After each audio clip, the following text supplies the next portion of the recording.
Fala pessoal, seja bem-vindo ao Sozoicast, nosso podcast aqui da Igreja Sozoi. Esse é o nosso primeiro episódio. Nós vamos trazer aqui diversos assuntos interessantes para a gente discutir, entrevistar pessoas também que vão agregar valor em nossas vidas aqui com histórias interessantes. Então já se inscreve no canal, curte, compartilha, comenta, compartilha com aquela pessoa que você acha que vai se conectar aqui com esse conteúdo. Nós vamos trazer aqui diversos conteúdos interessantíssimos para a gente discutir. E hoje, nosso primeiro episódio, não poderia ser outra pessoa do que o nosso pastor presidente aqui da casa, né, da Igreja Sozoi, pastor Tiago Miranda. Obrigado, Pedrão, aí. É sempre um momento muito oportuno para compartilharmos, né, verdades aí para edificar a vida de todos aqueles que estarão assistindo o Sozoicast. E estou muito feliz aí com essa nova temporada, com tudo aquilo que o nosso Pai tem reservado para cada um de nós. E eu creio que será uma ferramenta o Sozoicast para abençoar milhares e centenas de pessoas. Para quem conhece o pastor Tiago Miranda, sabe que ele é uma pessoa muito reservada quanto às histórias dele. A minha missão hoje é árdua, é tirar essas histórias, ele contar pelo menos um pouquinho do que ele já viveu, do que ele já fez na vida dele aí pra gente. E, pastor, a gente sabe que você não cresceu num lar evangélico, né? Sim. Como é que foi essa história a sua infância, a sua conversão? Então, eu venho de uma família, né, tradicional, né, católica apostólica romana, e sempre muito temente ao Senhor, né, olhando para os meus pais como uma referência excepcional. Se hoje eu me tornei essa pessoa, tenho que dar graças a Deus pelos pais, né, que me ajudaram, me orientaram nos caminhos que de fato eu deveria trilhar. Então sempre foi gerado muito temor no meu coração, mas a minha conversão veio na juventude. Eu tive uma experiência com Deus na época do rock, né? Eu chegava em casa nas madrugadas arrependido, né? E eu ligava a televisão e estava passando lá os programas da Igreja Universal. E aquilo Da ali... Universal? Da Universal. E aquilo ali mexia muito comigo, né? Porque, embora todo aquele momento ali dedicado às coisas do mundo, faltava sempre um vazio, né? Nunca encontrava uma autossatisfação, uma autorrealização naqueles prazeres momentâneos. E eu chegava em casa, aquele vazio muito grande, aquele sentimento de que faltava algo, né? Então eu ligava a televisão, estava lá Universal e aquilo foi ministrando o meu coração ao ponto de eu ter decidido ir conhecer o trabalho Mas não teve deles. ninguém assim que te chamou para ir pro culto ou você foi sozinho? Não, aí envolve a minha digníssima, né? Não, mas aí tá pulando muitas partes já. Vamos voltar um pouquinho. Na sua infância, a sua mãe, ela era católica, mas ela praticava? Praticava. Aí ela te incentivou a ir para catolicismo, ir para catequese, essas coisas? Você chegou a fazer? Eu não cheguei a concluir, né? Catequese. Mas você fez catequese. Iniciei, não concluí, mas a minha mãe sempre estimulou a gente, como um lar cristão, sempre participar ali dos rituais, né? Entendi. Das missas. Das missas. Então você ia para as missas lá com sua mãe te acompanhava. Ia para as missas. E essa conversão foi com quantos anos, mais ou menos? 18 anos. 18 anos de conversão. 18 anos, um pouco mais do que isso, talvez. Isso foi na Igreja Universal? Foi na Igreja Universal. E como é que você conheceu o apóstolo? Nós trabalhávamos no hospital, e na época eu era profissional na área da saúde como técnico de enfermagem e ela como técnica de segurança no trabalho. E aí, inevitavelmente, né, ela, ao olhar para mim, se apaixonou. A gente se conheceu ali naquele momento, gerou aquela conexão. E ela já era cristã, né, praticante mesmo. E o que mais me marcou assim, né, no nosso relacionamento foi que ela nunca me convidou para a igreja. Então, eu fui realmente assim, impulsionado a acompanhá-la por livre e espontânea vontade. E aí foi que eu comecei a ter experiências, e desde que eu me converti, eu sempre fui muito intenso. Sempre tive uma convicção muito clara que havia algo na minha vida que Deus havia me confiado, e em dado momento da minha caminhada eu precisaria corresponder a isso. Então eu fui muito intenso no início da conversão. Falando da vida profissional também, a gente sabe que o senhor é formado como enfermeiro, né? Sim. Você tem outra formação? Eu comecei como técnico de enfermagem, cursei nível superior como enfermeiro, me formei e aí eu fui trabalhar em uma multinacional onde eu prestei serviço durante ali 10 anos. 10 anos na multinacional.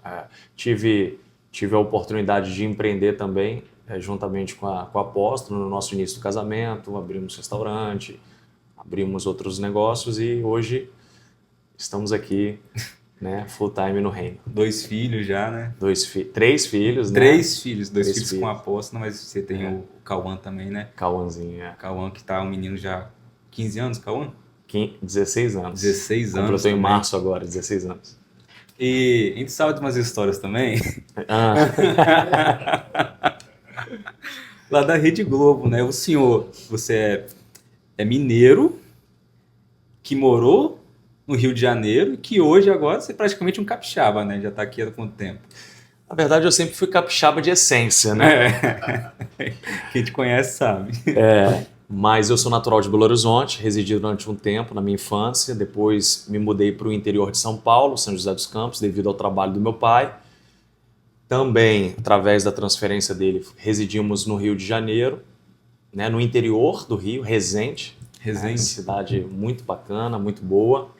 Tive ali uma adolescência ali, muito acelerada. Depois fomos residir em Niterói. E agora aqui, em Niterói, eu comecei todo o processo. Foi em Niterói que eu conheci a apóstola Érica. Nos casamos lá. Se converti tudo em Niterói. E aí vim para o estado do Espírito Santo já com uma palavra de fundar um ministério. E assim foi o crescimento. Mas sobre a experiência, o que você perguntou da Rede Globo? A experiência da Rede Globo, que você morou no Rio de Janeiro, né? Sim, tive uma experiência. Na verdade, tudo começou, fazia parte de um clube em Resende. E ali surgiu, na época tinha aqueles caça-talentos, né? Então surgiu ali uma conversa dizendo que eu tinha um perfil para militar numa área, e eu fui lá fazer o teste, que não é o teste de sofá, deixar isso claro. Tem que deixar claro. Tem que deixar claro isso. Fazer um teste como modelo de roupa, né? Tinha até esquecido o termo que usa para isso. E dali começou, né? Fui fazer teste comercial para algumas empresas e aí consegui acessar a Globo, né? Comecei como figurante, cursei teatro durante um tempo. Chegou a concluir teatro? Cheguei a concluir. Tive você lá. Tinha carteirinha? Tinha carteirinha. Eu tirei a provisória, né? No Sindicato dos Artistas. Aí criou aquele desejo de se tornar um grande ator da Globo. Mas com a graça de Deus, né? Hoje eu estou aqui como fundador da igreja. Eu costumo dizer, nada deu certo, né? A área da formação acadêmica não deslanchou, né? No âmbito hospitalar. O futebol não deu certo. Quem me conhece tem que reconhecer, né? Que joga, modesta parte, bem futebol, né? Brincadeira. Não deu certo a Globo. Aí falei, como nada deu certo, falei, vou virar pastor. É o que acontece na maioria dos casos. Misericórdia. Mas ainda falando sobre a Globo, como é que foi essa experiência lá? Você conseguiu trazer algo de proveitoso para a sua vida hoje? Conheceu pessoas, conexões? Eu acho que a vida é um grande aprendizado. Toda a oportunidade que nós temos, precisamos extrair sempre o melhor, né, das experiências. E as experiências, elas surgem através dos ambientes que nós frequentamos, através das pessoas com quem nós nos conectamos. Eu costumo dizer que a amizade é igual elevador, né? Ou ela te projeta para cima, ou te projeta para baixo. E através daquele ambiente eu amadureci bastante, né? Percebendo que nós precisamos nos conectar com o nosso propósito. Você já era convertido nessa época? Não era convertido. Não era convertido. Mas pela educação que meus pais sempre me passaram, eu entendi que sempre havia limites, né? Então, quando eu percebia que eu estava já nessa linha tênue ali, eu sabia que eu não poderia avançar, porque transgredia todos os valores, né, morais aos quais nós acreditávamos. Então, extraí bastante aprendizado, mais do que não fazer. Do que não fazer, né? Nem tudo aquilo que é bom de Deus para sua vida. Então você precisa sempre aprender a dizer não para algumas coisas. Você chegou a fazer algum trabalho de de novela? A gente fez, né? Fez alguns trabalhos, sim. Fala aí, pessoal, pesquisar. Vamos deixar esse off, porque tem uns fofoqueiros, né? Nos bastidores aqui eu até brinquei. Eu falei, quer saber da minha vida, né? Vai orar. Mas sim, participei, né? Tive uma presença marcante em uma novela, que eu não vou falar qual é. Poxa mas vida. tudo nessa posição de figuração e tudo mais. Mas foi muito bom, foi muito proveitoso. Aí você saiu da Globo, você seguiu a sua carreira na enfermagem. Isso, na verdade, essa carreira da enfermagem surgiu porque na época que eu me mudei para Niterói, tinha aquele lance, né, do exército. Uhum. E aí estavam falando, olha, você tem que estar estudando para para eles não ficharem você aqui no exército. E na época lá eu tinha uma namoradinha que ela fazia enfermagem, eu não tinha nada na cabeça, né? Era para virar pastor mesmo. Aí eu falei, vou fazer enfermagem, mas se não fosse a minha mãe eu não teria nem concluído, porque era algo que dentro da minha percepção não fazia muito sentido diante do que eu estava fazendo antes. E aí comecei a fazer, mas foi muito bom porque a enfermagem ela despertou em mim esse lado do cuidado, esse lado da empatia, né? Eu aprendi muito sobre servir ao próximo e hoje está totalmente dentro do encargo que o Senhor me permitiu ocupar, né? Eu aprendi sobre empatia cognitiva, empatia emocional, empatia compassiva e tudo isso ajudou hoje a exercer um encargo pastoral com excelência, com maturidade, com muito mais preparo. Entendi. Te perguntei porque a enfermagem, geralmente as pessoas têm uma paixão, né, pela enfermagem. Você virar enfermeiro assim, é meio que não é o padrão, né, que o pessoal segue. Entendi. Aí depois da enfermagem, você seguiu ali com a pastora, né? Tiveram uma vida e tal, começaram a vida de vocês, tiveram o Benício. Nos conhecemos, aí nos formamos, né? A Érica como engenheira, eu como enfermeiro. De tudo, né? Os planos de Deus, muitas vezes nós não compreendemos, né? Nós só vamos entender e ter clareza ao longo do movimento. Por isso, assim, eu costumo dizer, não espera você entender tudo para começar a se movimentar na direção certa, né? Às vezes tudo que a gente tem é a revelação do ponto que nós precisamos romper. E eu precisava romper. A questão do exército ali foi um divisor de águas. Por quê? Porque eu não tinha perspectiva nenhuma de estudar. Isso com 18 anos, né? Quando você foi se alistar. Quando eu fui me alistar. Então eu queria seguir a carreira da Globo, né? E conheci esse lado. Achei muito bacana a parte do teatro, toda aquela preparação que também foi um caminho que me ajudou, né, a entender sobre essa postura, né? Perder a vergonha de falar em público. Porque eu era, de fato, um improvável. Né? Eu era muito tímido. O senhor é tímido?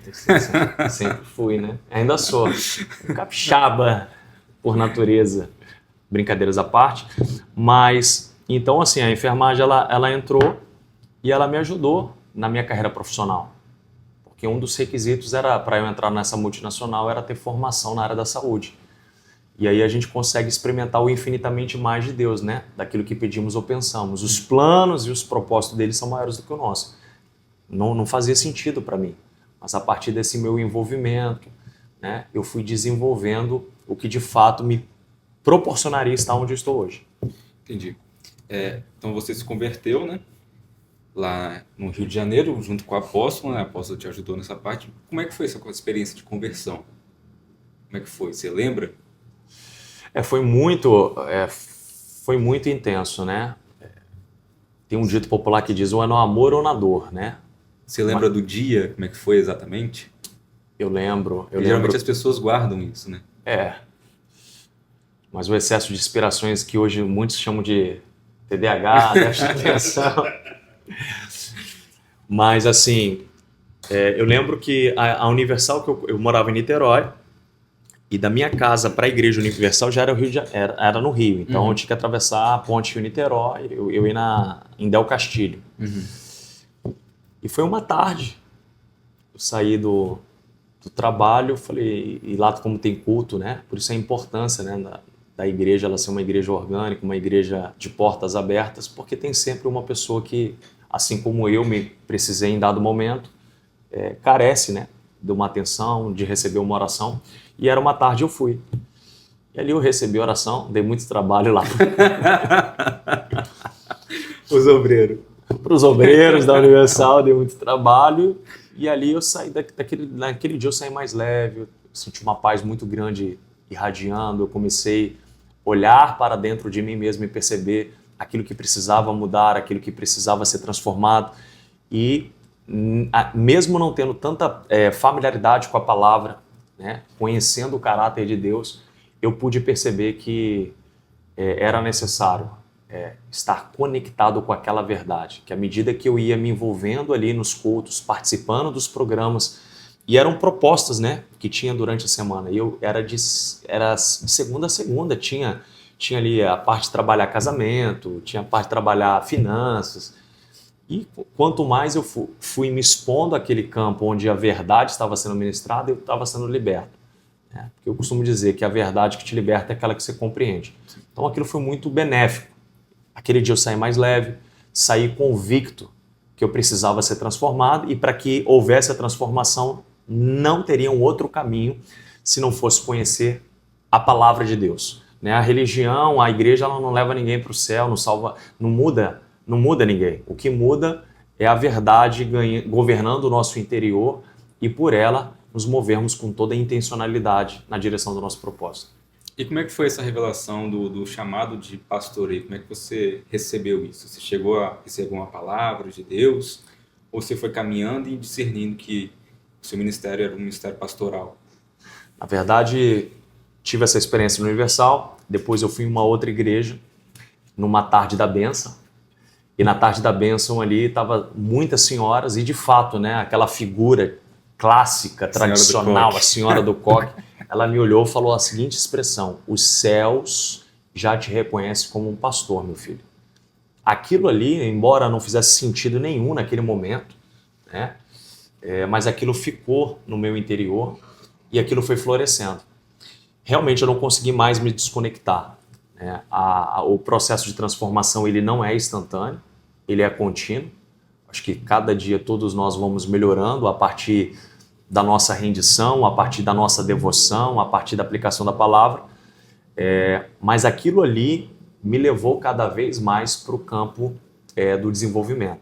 Porque não adianta você ter a convicção e uma resposta e uma clareza do que Deus quer gerar através de você e em você e não se mover. Então eu comecei a andar à altura daquela realidade. Eu comecei a estudar mais a palavra, eu comecei realmente a fazer seminários, enfim. E aquilo começou realmente, como aquilo era o meu foco, aquilo começou a se ampliar na minha vida. E foi muito, no meu processo, eu digo que foi bem intenso e rápido. E a consagração a pastor, você ainda foi lá no Rio de Janeiro? Foi no Rio.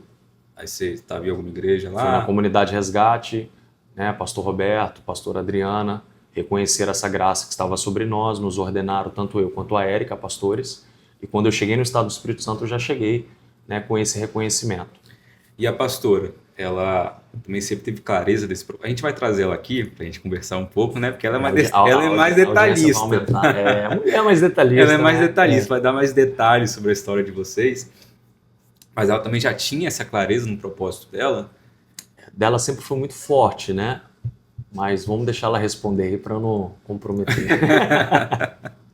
Mas engraçado, ela já era cristã, mas eu me converti e eu comecei a buscar aquilo. Como o trabalho dela exigia muito, né, da performance, do desempenho, então teve uma época que eu, a nível de preparação, eu busquei mais. É porque eu perguntei, porque geralmente algumas pessoas, elas recebem a clareza do propósito, um casal, né? Recebe a clareza, uma pessoa do casal recebe a clareza do propósito, mas a outra não. E às vezes isso gera um julgo desigual, né? Mas de vocês dois não, vocês dois caminharam juntos num propósito só, né? Casais inteligentes crescem juntos. E eu costumo usar essa expressão que ela é uma realidade. Um homem, quando se conecta a uma mulher e eles têm a mesma visão, eles desfrutam da mesma unção. E a unção nada mais é do que uma força capacitadora que nos envolve, que empodera o nosso espírito para cumprir a nossa missão de vida. Então, quando há essa convergência de unidade, né, de de força, de propósito, as coisas ficam mais leves. Né? Porque é tão ruim, né? A gente hoje presencia muito isso. Casais que, infelizmente, um está voltado para um lado, o outro inclinado para outra coisa. Você percebe que o âmbito familiar ele fica disfuncional. Entendi. Aí, vocês começaram a exercer pastoreio lá no Rio de Janeiro. Ficaram quanto tempo lá no Rio de Janeiro? Como é que foi essa experiência de cuidar de pessoas, né? Que antes vocês eram cuidados. Sim. Vocês continuaram sendo cuidados, mas agora vocês têm que cuidar de outras pessoas. Como é que foi essa primeira experiência como pastor lá no Rio de Janeiro? Então, o título ele não muda o que você já faz, né? O que vem primeiro não é um título. O título nada mais é do que um reconhecimento terreno daquilo que já foi revelado no céu. Sim. Então, você continua fazendo, é claro, com um entendimento agora e uma postura mais... As pessoas te olham diferente. E esperam coisas diferentes. Esperam coisas diferentes. Agora, você com o título de pastor, as pessoas vão te olhar diferente. Aí, como é que foi essa adaptação? Então, assim, quando você tem um coração em Deus, né, e preserva essa humildade, essa virtude que hoje ela precisa voltar a ser um marco na vida de todo e qualquer ministro do Evangelho. Humildade, a simplicidade. A simplicidade e a humildade faz você se colocar na medida e na forma de Deus. Não deixar você pensar além do que convém. Então, as pessoas realmente elas esperam uma postura, um comportamento completamente diferente do que antes você executava. Porém, é o que o apóstolo Paulo disse a Timóteo, né? Torna-te um padrão para os fiéis na palavra, no amor, na pureza, na fé. E isso aí, quando vem a responsabilidade, para quem mais é dado, mais é cobrado. Então você vai crescendo também de acordo com as oportunidades que está sendo confiada. E foi isso, lidar com pessoas é uma arte, né? É um grande desafio. Sim. Né? Porque você se doa, você disponibiliza tempo, e no final das contas, às vezes nem sempre a colheita vem no aspecto do cuidado, vem na mesma frequência. Né? Vocês conseguiram conciliar a sua vida profissional com a vida ministerial? Vocês conseguiram? Até 2023, final de 2023, sim. Entendi. Mas o Senhor já preparava o nosso espírito para que estivéssemos realmente hoje em tempo integral. Porque quando o foco está disperso, quem se compromete muito com tudo, se compromete muito com nada. Então, para a gente representar realmente na excelência e multiplicar os dons e a graça que Deus nos confiou, a gente precisa estar exclusivo do Reino. Aí, vocês vieram com o Espírito Santo. Viemos com Ele e estamos... Vieram para o Espírito Santo. E como é que foi essa mudança, essa chegada aqui? Vocês sentiram essa mudança de ambiente, né? De cultura, né? Cultura. A cultura é bem diferente, né? Foi assim... A pastora ela é mais carioca da gema, né? Da gema, puxou essa até hoje, né? Benício nasceu aqui, mas o S dele herdou da mãe, né? Eles acham que o Benício é carioca. Mas a cultura, ela foi assim uma experiência única, né? Por exemplo, quando eu residi no meu estado, né? Que é Belo Horizonte, o povo lá é diferente. É uma forma, é uma abordagem. Você é um povo hospitaleiro, é um povo acolhedor, é um povo que te conhece agora, chama você para tomar café, comer um pãozinho de queijo. Eu tenho família mineira e são bem assim mesmo. O carioca, então, nem se fala, né? O carioca é simpático, te dá acesso muito rápido. Sim. Né? Aqui no estado do Espírito Santo, eu senti um pouco, né? Nesse primeiro contato. O capixaba ele é mais reservado. Dentro dos que eu tive a oportunidade de conhecer, não podemos generalizar, né? Mas eles são mais reservados, eles primeiro querem conhecer um pouco mais quem é você para ir te dando acesso. E eu não vejo isso como algo ruim, né? É uma particularidade da cultura local. Mas para alguém que tinha experiência com o povo mineiro, com o povo capixaba, paulista eu não me recordo muito, né? Embora eu trabalhei com muito paulista. Mas é um povo também, um povo muito inteligente, um povo que... O senhor veio para cá por causa de trabalho, né? Eu vim transferido para cá, tive a oportunidade de assumir a parte comercial e vim para cá. Aí se apaixonou pelo Espírito Santo, não quer sair mais. Mas e a chegada aqui foi assim, né? Era uma quinta-feira, surgiu a oportunidade de ir para o Estado do Espírito Santo e na segunda eu já estava aqui.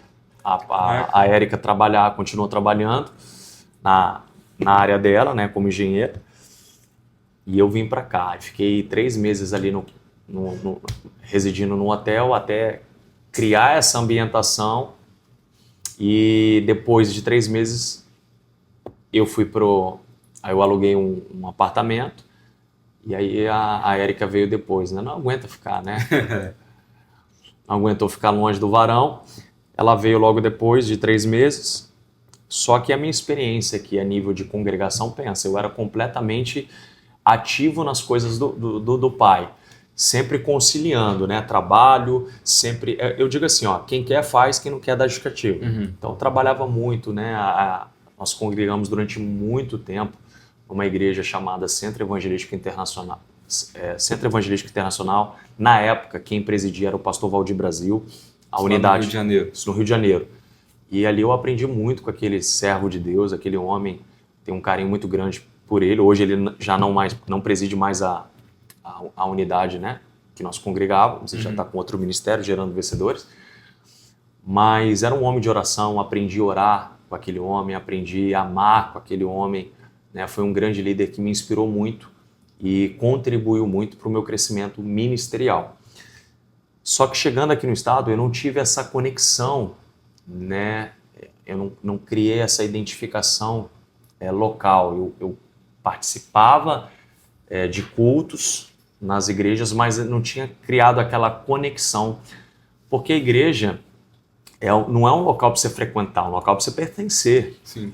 E quando você decide pertencer ao local, você está decidindo viver uma transformação real e participar daquilo que Deus está construindo a partir daquela visão confiada ao pastor presidente. E eu falava muito com a Érica assim, olha, a gente ainda não conectou, eu não consegui me conectar. E quando ela veio, ela conheceu uma médica que falou muito da Igreja Resgate, né, presidida pelo pastor Francisco e pela pastora Carla, que nos recepcionaram muitíssimo bem. São pessoas que somos extremamente gratos pelo cuidado deles, foram uma rede de apoio quando a gente mais precisou, né? E ficamos ali com eles durante 2 anos e meio. Aí a Érica veio, teve essa experiência com a médica falou dos trabalhos da Igreja Resgate, fomos lá e discernimos que naquela temporada ficaríamos ali durante um tempo até que o Senhor validasse que era o momento exato de fundar a Igreja Sozoi. Eu já vim do Rio de Janeiro com essa palavra para que eu não criasse dependência de estrutura, de pessoas, porque eu vim para cá pensando que seria um trabalho, que seria carreira profissional, mas os planos de Deus era que realmente... Já tinha clareza que iria abrir em algum momento. Mas estava cômodo, né? Servir na Igreja Resgate, uma igreja madura, uma igreja com anos aí de fundação. Então, assim, estava muito, muito cômodo. Porém, em 2020, o Senhor falou que era o tempo. E 2020, tempo de pandemia. Pandemia. Então, pensa na luta. A Igreja Sozoi foi fundada na pandemia. Muitos estabelecimentos fechando, comércios, e a Igreja Sozoi E nesse tempo também veio o Benício, né? E veio o Benício. Benício foi um marco, né? Foi um marco. E a forma como Deus ele conduziu o processo de fundação da igreja, porque essa igreja ela não foi aberta, né? Ela nasceu no coração do Pai e foi confiada a mim. Sozoi não é do Tiago, não é da Érica, é do Pai, essa obra é dele. Se ela está de pé hoje com 6 anos, né? Graças a ele. 6 anos, né, Pedro? 6 anos. 6 anos. 6 anos. 6 anos de Sozoi. 6 anos não são 6 dias, não são 6 meses. Lembrando, né? Que eu tinha feito um voto, um propósito com Deus muito grande, porque eu ia no monte, né? Não porque no monte há algo especial, mas pela particularidade de buscar o Senhor, né? Sair um pouco da zona de conforto. Então, eu ia no monte e os profetas do monte me perseguiam. Sempre tem um profeta no monte te esperando. Sempre, sempre. E aí eles falavam, olha, é o tempo. Deus está falando que o tempo é agora, o tempo de romper. E eu estava muito bem adaptado. Lá você era líder de algum ministério? Chegou... Entramos na Igreja Resgate, nós ficamos um ano ali, eu achei extraordinário o cuidado, né, dos pastores presidentes conosco. Durante um ano, embora eles reconheciam a unção pastoral, mas eles tiveram ali esse cuidado de não nos integrar como pastores locais, né? Então Sim. foi assim, um ano de ambientação, um ano acompanhando, eles tiveram muito cuidado. Que é o correto, né? Que é o correto. Esse lance de chegar numa igreja hoje, porque é pastor que vem de lá, a gente não sabe quais foram os critérios. E nós que somos pastores locais, a gente tem que zelar pelo rebanho, né? Vamos usar essa expressão assim, cuidar do povo que está aqui. Sim. Porque é pastor, vem, prega, faz. Eu acho que é importante esse tempo de ambientação, né? Depois o processo de integração, e tudo isso eu vivenciei na Resgate e dando glória a Deus pelo cuidado deles. Eles tiveram muito cuidado de ligar para os pastores anteriores para saber a nossa procedência, como é que foi o critério.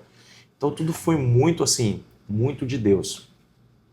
Nosso processo de transição também foi na mesa, olho no olho, foi de forma muito clara, né, debaixo de bênção. A Sozoi não nasceu de fruto de rebelião de forma nenhuma. Né? Nós inauguramos aqui, eu, a Érica, o Benício, né, 2 casais que vieram conosco, né, foram as únicas pessoas que nos acompanharam, até mesmo pela proximidade ali, pela questão do discipulado.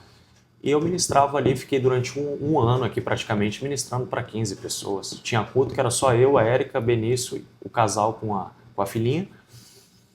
E nós aqui como mordomos fiéis. Não foi Deus que mandou? Então não é sobre quantidade, é sobre fidelidade. E a particularidade da pandemia também, né? Que era uma época bem difícil. Quem passou pela pandemia sabe, né? Que ficava muito recluso dentro de casa.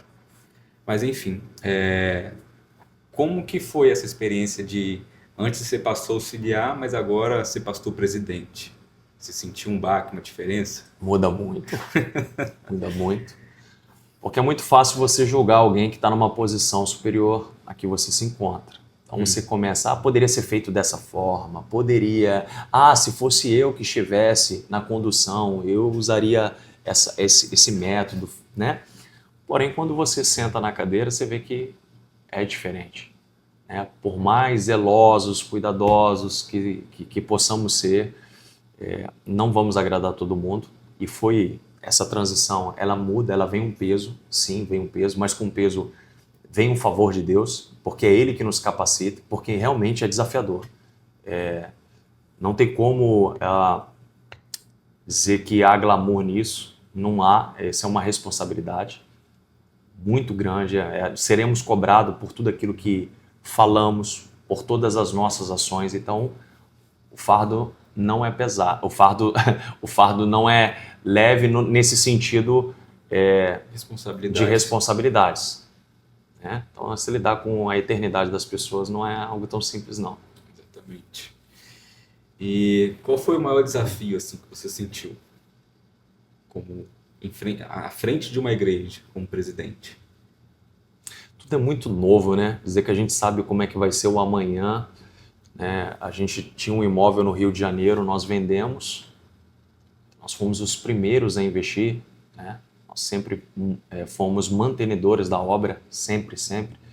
Tínhamos carros, colocamos na obra, enfim.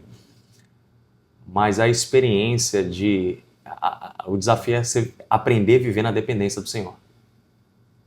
Aprender realmente o que é obediência na íntegra. Obediência, dependência, confiança.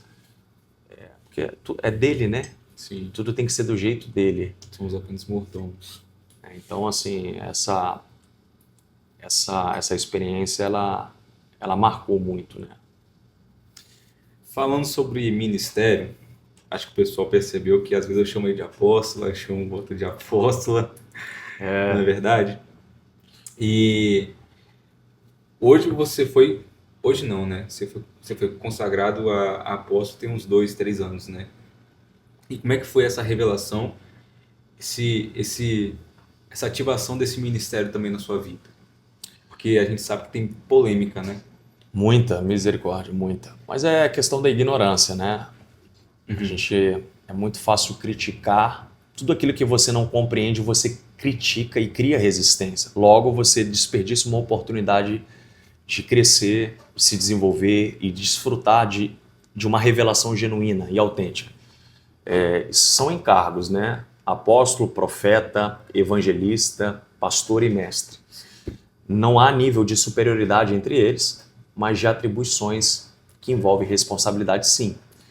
Então, eu sempre tive essa questão de implementação, sempre tive o meu coração voltado para a formação de consciência, desenvolvimento de líderes, essa particularidade do desenvolvimento humano que está dentro do encargo apostólico.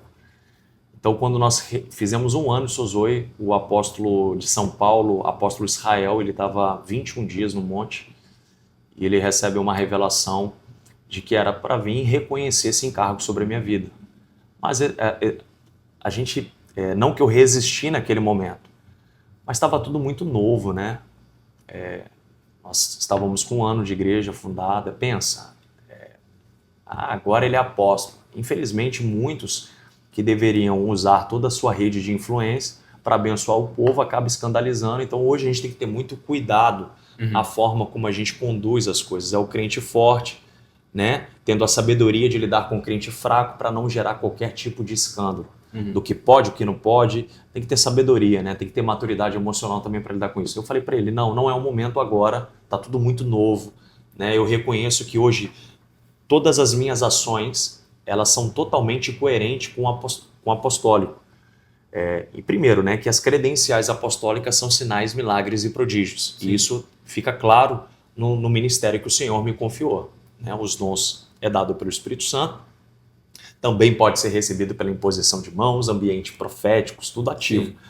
Mas as credenciais de um verdadeiro apóstolo sinais, milagres e prodígios. E quantos milagres, sinais nós temos aqui em nosso meio? O povo que critica, as pessoas que criticam a questão do apostólico, eles têm uma desculpa, eles têm um argumento, na verdade, né?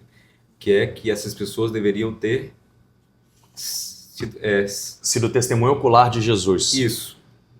Porém, a gente vê na Bíblia, lá em Atos, a gente vê que Paulo e Barnabé são chamados de apóstolos. Não é verdade? Sim. Mas o Barnabé, não há nenhum relato na Bíblia que Barnabé ele viu Jesus ali em carne e osso, né?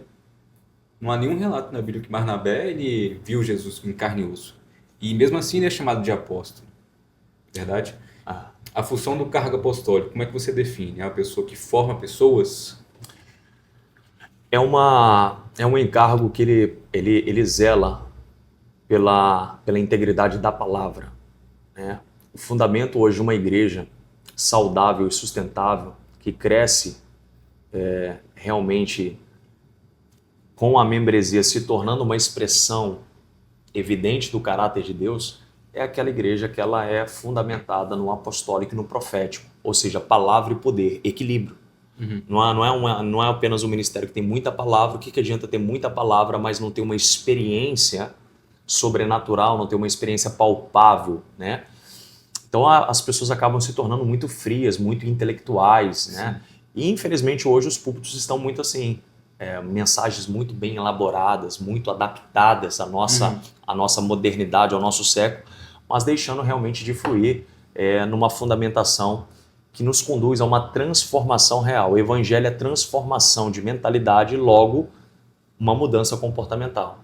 Muitos pensam o seguinte: eu só vou procurar a Deus depois que eu mudar. Mas perfil comportamental não muda apenas com uma decisão. Muda com uma transformação na forma de pensar. Você pensa, você age. E aí esse hábito, esse novo hábito, sendo repetido todos os dias, forma o caráter. Então, assim, quando nós olhamos para essa questão polêmica, já que você entrou, que eu só quero fechar essa caixa, Efésios 4:11 vai dizer que foi Cristo que concedeu uns para apóstolos, outros profetas, outros evangelistas, outros pastores e mestres. Essa ordem aqui não é por grau de importância, né? Mas aí ele coloca assim, com vista ao aperfeiçoamento dos santos.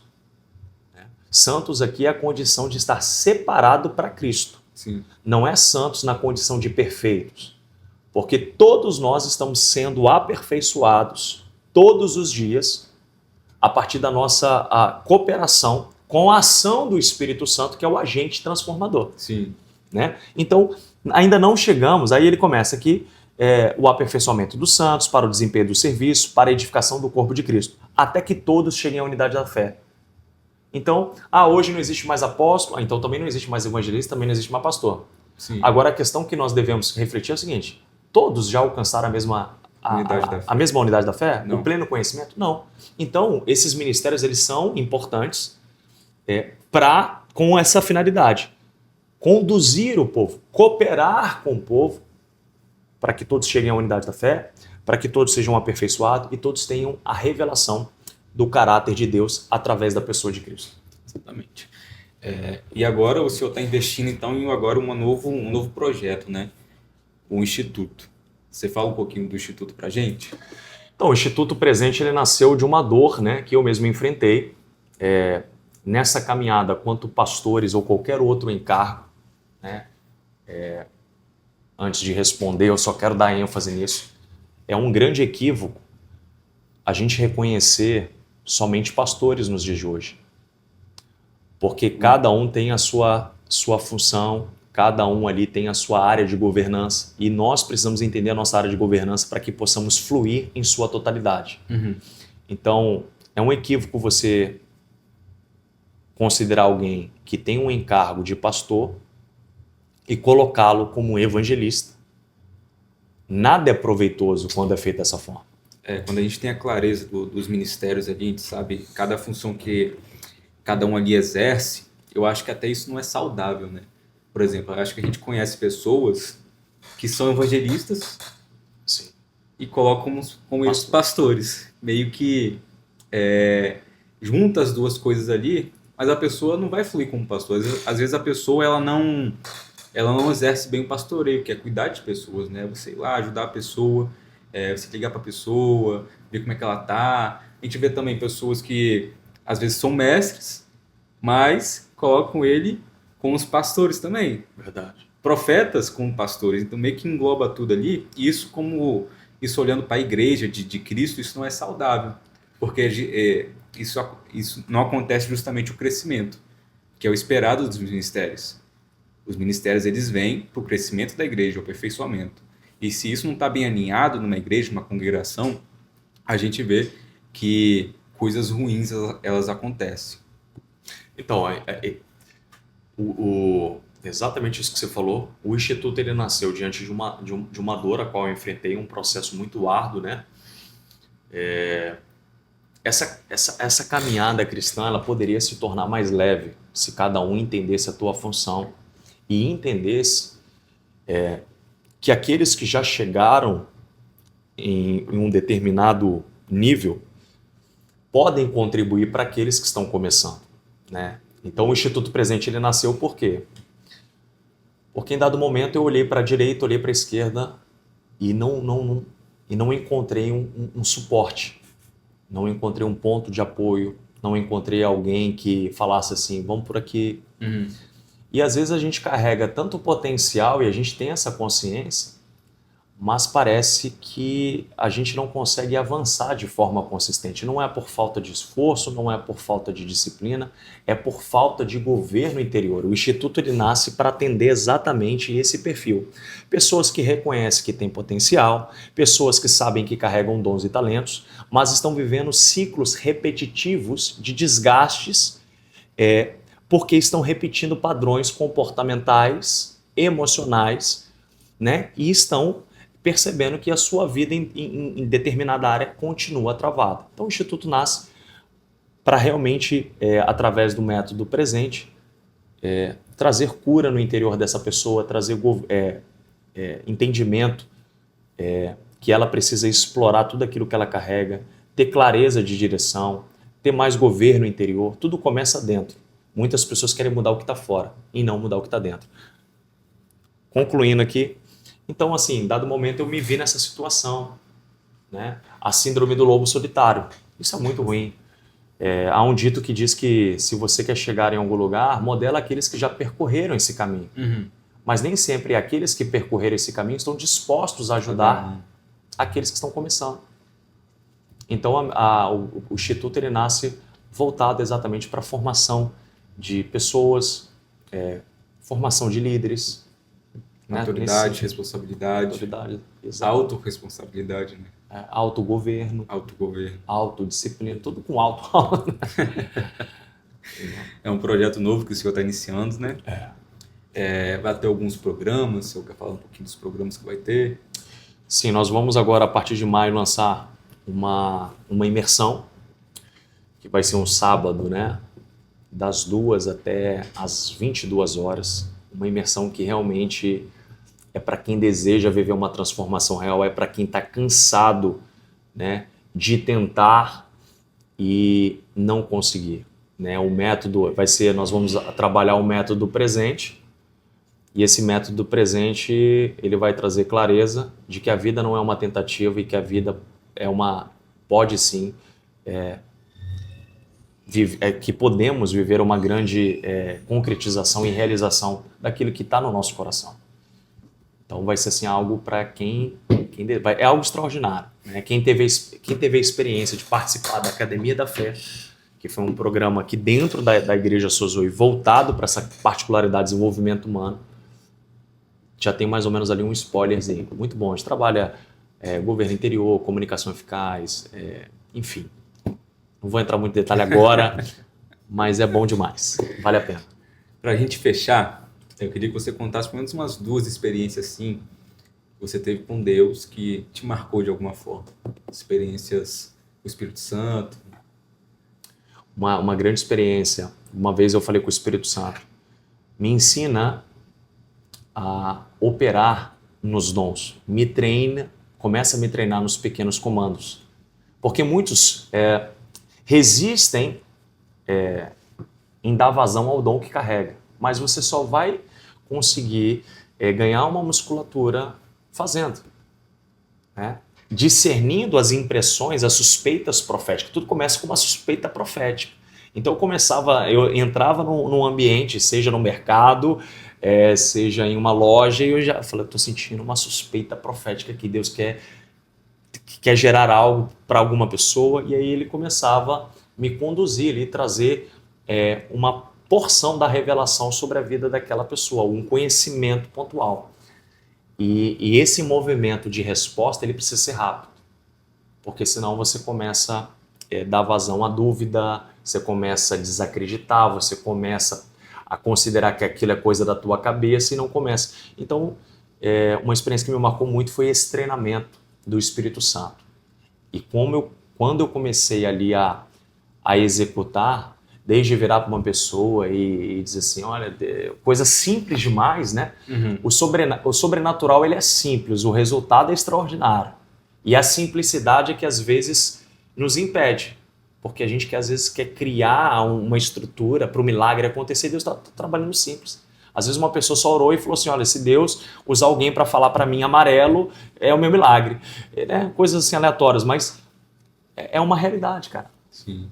Porque a resposta que nós recebemos da parte do Pai, ela vai na medida da fé que temos nele. E como é que foi essa experiência? Foi fantástico, porque quem obedece no simples consegue alcançar mais precisão, né? E sabe conduzir da maneira correta para edificar, consolar e exortar. Né? Conscientizar a pessoa do estado atual e, através ali da sabedoria divina, a gente colocá-la no estado desejado pelo Pai. Mas você sentiu alguma coisa assim nesse treinamento que você fez? Você tem alguma experiência assim que você consegue passar pra gente como é que foi essa experiência? Uma experiência que me marcou muito foi num retiro que eu fui. Uhum. Peniel, um encontro com Deus, assim, foi algo extraordinário. E eu, pela ignorância, eu criticava muito a questão disso que eles chamam do mover do Espírito Santo. É mesmo? Você criticava? Eu criticava muito, eu tinha uma mentalidade muito cauterizada, né? Mas você veio da Universal, como é que é isso? A Universal foi outra particular, eu vou chegar na Universal. Universal. Mas do PNL foi assim, era um encontro com Deus e tal, tava muito resistente, duvidando de tudo, né? desacreditando, tinha aversão a pastor, misericórdia, né? Aí fui. Me converti na Universal, né? Mas não tive ali um acompanhamento no quesito formação. Né? Fui a alguns encontros, mas nada em que eu me permiti... Um discipulado. Que eu me permiti me envolver de corpo, alma e espírito lá. Aí eu encontrei uma igreja, eu falei, não, eu quero me abrir aqui, eu quero pertencer, mas muito resistente. Com muitos pensamentos tóxicos. Aí eu fui para esse retiro, aí eu tinha uma palhozinha, eu escrevi na palha assim, tava todo eu escrevi Labachuri. Aí um dos meninos virou para mim e falou assim, rapaz, não brinca com isso não. E sem entender, né? Deus perdoa o nosso tempo de ignorância. Eu falei, Labachuri, aí ficava Labachuri. Eu ficava imitando as pessoas, Labachuri, Labacantri. Porque uma coisa que a gente precisa deixar clara, e também é outra polêmica isso aqui, né?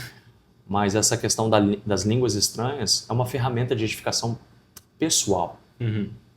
Há muita distorção. E tudo que o inimigo das nossas almas ele deseja é distorcer a verdade, a fim de que a gente não possa fazer bom uso do que Deus nos confiou. Então, se é uma ferramenta de edificação pessoal falar em línguas estranhas, Sim.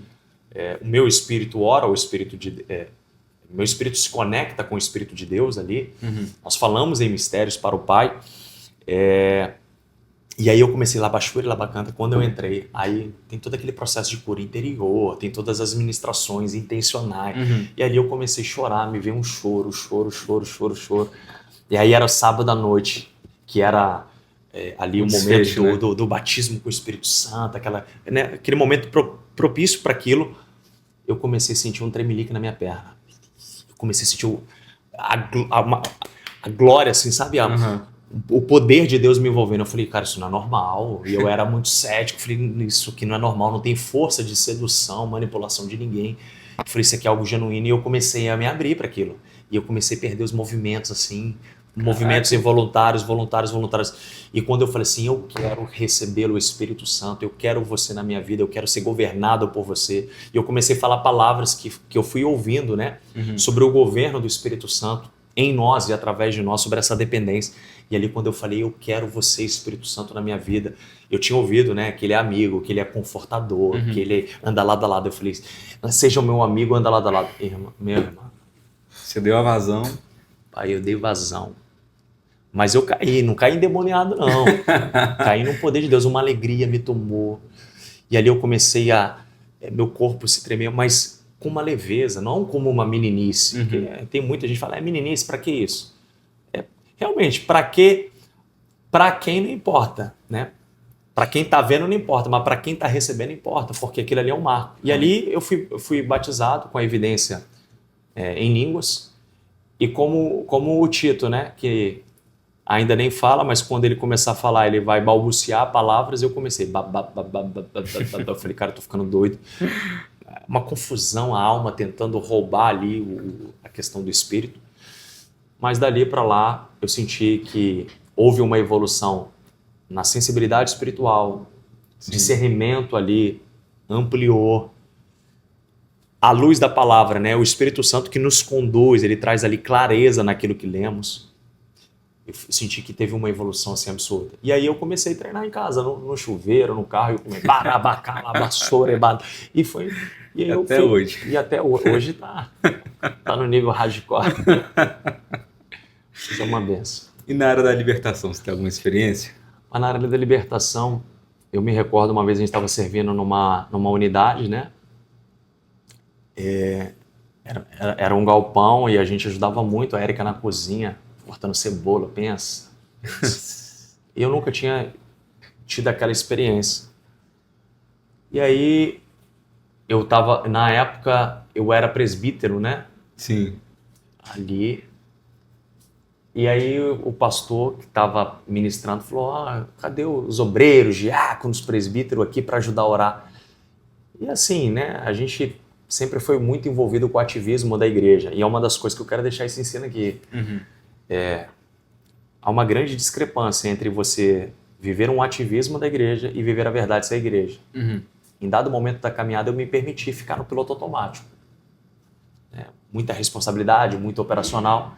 E nesse momento, nessa estação, nesse dia foi um marco. Porque quando eu fui impor minhas mãos, era uma senhora Quando eu impus as minhas mãos sobre a senhora, ela já se enrolou todinha. Ela deu uma volta assim em mim, caiu eu e ela. Do jeito que ela enrolou, ela veio assim pra cima de mim, eu caí, ela caiu em cima de mim, aquela confusão.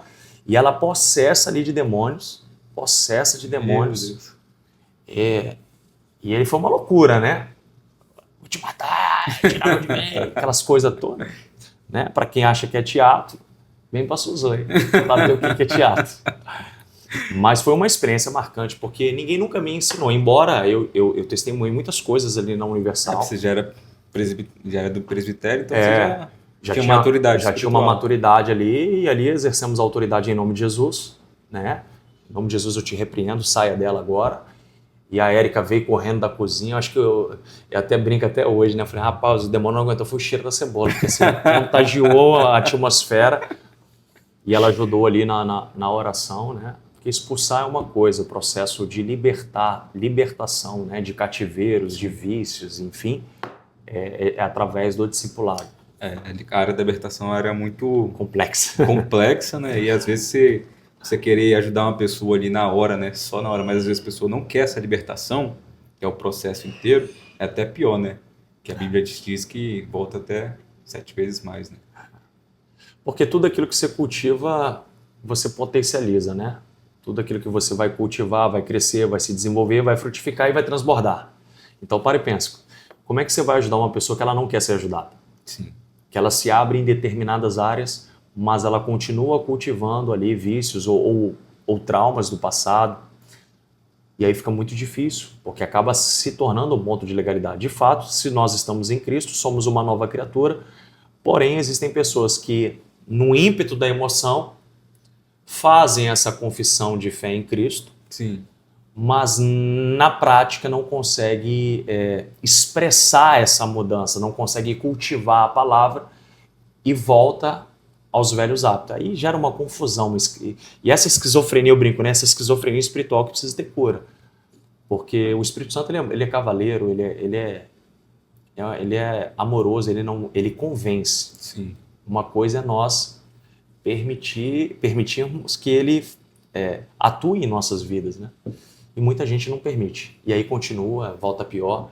Eu me recordo que no início da Sozoi, o primeiro ano foi libertação. Era poucas pessoas, mas quando havia visitante era um processo de libertação muito forte. Né? E processo de libertação não é dom, né? É autoridade delegada por Cristo. Então você usa a autoridade em nome de Cristo. É para quem é discípulo. Para quem é discípulo, né? Glória a Deus, o culto já até começou aqui, né? E qual foi o que mais te deu trabalho, assim? Você lembra de algum caso que mais te deu trabalho, assim, na área de libertação? Sempre tem um caso. Sempre tem um caso. Então tinha uma pessoa que ela tinha feito uma pactuação, né? Para quem não sabe o que é pactuação, é derramamento de sangue, fazendo um pacto com o inimigo das nossas almas. E ela meio que quis assim provar se o que estava nela era forte realmente, então ela veio pedir oração, mas ela não queria mudar, ela queria gladiar na arena espiritual. Só que a gente tem maturidade, discernimento, né? E ali num processo que eu vi, quando ela chegou um ambiente de glória, um ambiente de unção, um ambiente onde o poder de Deus ele é manifesto, né? O espírito de engano ele não prevalece. Ele prevalece quando quem está ali como ministro, na posição de anjo da igreja, não leva com seriedade o trabalho que faz. E aí sim, os demônios cultuam, glorificam, permanecem, e se bobear, né, envergonha ainda ali o ministro. Mas quando o trabalho é genuíno, a luz resplandece sobre esse estado de ignorância. E ele não suportou, né? Maior é o que está em nós do que rege aí o sistema mundano. Só que eu percebi que insistir ali não seria o melhor caminho, seria o mais saudável ali, seria entender o que ele está cultivando, entender o cenário atual, entender o contexto, e a partir da decisão dele as coisas iriam mudar. E ele decidiu que não queria. No final das contas era só um teste ali para ver como é que as coisas se comportavam. Para a gente encerrar, você quer falar mais alguma coisa, deixar um recado pro pessoal? Que Deus abençoe, acompanhe o Sozoicast. Teremos aqui convidados extraordinários. Você vai ser grandemente abençoado, altamente favorecido. Então fique conectado. Você que ainda não se inscreva, se inscreva. Curta, compartilha. E é isso. Deus abençoe sua vida. É isso aí, pessoal. Próximo, a gente vai trazer aqui a pastora Érica Miranda. A pastora Érica Miranda já tem umas discípulas aí que acompanham ela na Sala de guerra. na sala de guerra. Então já se inscreve no canal, curte, compartilha, comenta, manda para aquela pessoa que vai se conectar aqui com esse conteúdo. E é isso aí, até mais, até a próxima. Deus abençoe.